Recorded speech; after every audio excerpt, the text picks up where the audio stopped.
अध्यात्म की दुनिया को अगर हम देखें तो यहाँ हमें जो पाना है वो तो अपनी शांति को, आनंद को, अपने सुकून की तरफ हम चलते हैं। लेकिन हमें छोड़ना क्या है, हमें काम किस पे करना है? तो मेरा मानना है कि सबसे ऊपर है हमारी एंजाइटी, यानी जो जल्दबाजी हमें रहती है। कुछ भी विचार आता है, हमें लगता है जल्दी से जो भी विचार आया उस पर हम अमल कर ले।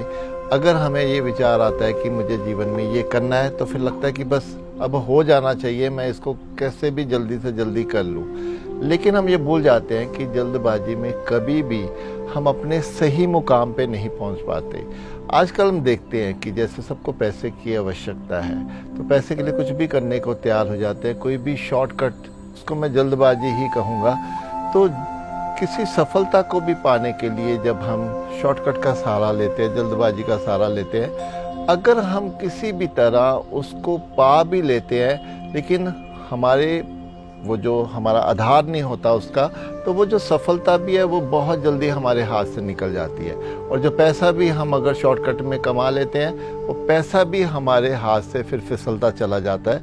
क्योंकि जो धैर्य, जो एक समझ, जो एक मैच्योरिटी लेवल हमें अपने लिए चाहिए अपनी सफलता को पाने के लिए, जितनी सफलता धीरे धीरे अपने जीवन में हमारे अनुभव से, हमारी मेहनत से आएगी, उतनी ही सफलता लंबे समय तक हमारे साथ टिकी रहती है। लेकिन शॉर्टकट में, जल्दबाजी में जो भी चीज़ पा ली जाती है, वो फिर बहुत जल्दी जल्दबाजी में निकल भी जाती है हाथ से। रिश्तों को भी मैं ऐसे ही समझता हूँ कि कोई व्यक्ति हमें अपने जीवन में चाहिए, तो उसके सामने हम जल्दबाजी में बहुत कुछ ऐसा अपने चेहरे लगा लेते हैं, अपना रूप ऐसा बना लेते हैं, और असली जो हमारी नेचर है, जो हमारा स्वभाव है, जो व्यवहार होता है, वो हम थोड़ी देर के लिए छिपा लेते हैं। लेकिन वो तो हमारे भीतर ही है। वो बहुत ही जल्दी जब उसके सामने आ जाता है, तो फिर वो जो रिश्ता है वो एक कड़वाहट में बदल जाता है। वो व्यक्ति हमारे जीवन से दूर भी हो सकता है। तो इसीलिए रिश्तों में भी किसी व्यक्ति को अपने जीवन में लाने के लिए भी कोई जल्दबाजी हमें नहीं करनी चाहिए। जल्दबाजी जीवन में होनी ही नहीं चाहिए। जब हम अगर इस प्रकृति में देखें, तो यहाँ कोई भी जल्दबाजी किसी में नहीं दिखती है। एक शांत माहौल में, एक शांत वातावरण में ये पूरी प्रकृति अपने आप को एक सहजता से, सरलता से चल रही है।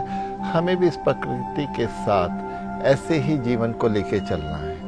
इसलिए जितना धैर्य हम में होगा, जितना ठहराव हम में होगा, जितनी भक्ति हम में होगी, जितना समर्पण हम में होगा, उतना ही जीवन हमारा शांति से, आनंद से एक ऐसी ढाल पे चलेगा जहाँ कोई जल्दबाजी नहीं होती, जहाँ एक ऐसा ठहराव, एक ऐसा केंद्र में हम स्थित हो जाते हैं। फिर यही जो हमारी स्थिरता है, ये हमारी शांति का, हमारे जीवन का आधार बनता है, जो हमारे जीवन को एक व्यर्थ होने से बचाता है। और सही मायने में जो हमारा उद्देश्य होता है इस संसार में आने का, हम उसमें पार लगा लेते हैं।